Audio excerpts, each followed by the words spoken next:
Maupay nga kulob mga kaparokya ni Senyor San Jose maininian ang kahimtang sa tubig baha di sa sulod sa naton simbahan. So naimod man niyo ang aton mga luhuran nagkakalutaw na tikang sa entrance part sa simbahan ti kadi sa aton altar. Ano? So mao nga baha kit tungod ang tubig tikang sa river sumulod na nga di sa area of responsibility nga di sa poblasyon. That's why nga gimbaha kita.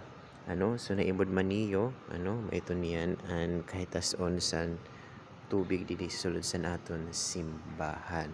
Ngan sa sulod sa nakalabay nga mga tuig, niyan la ko pa katagamtam nga ang tubig baha sumulod sa naton simbahan nga medyo may pagkakomplikado sini ang paglimpyo kay tungod waray ginaawasan waray drainage sa naton simbahan ngan so kailangan naton kapit bisig para maglimpyo ang aton simbahan ano especially kay kung sino man ang may mga electronic devices nga pwedeng magamit paglimpyo sa simbahan, you are much welcome to uh, paabay sa iyo mga garamiton o labi na gun sa iyo kusog para mas madalian aton paglimpyo sa naton simbahan. Okay?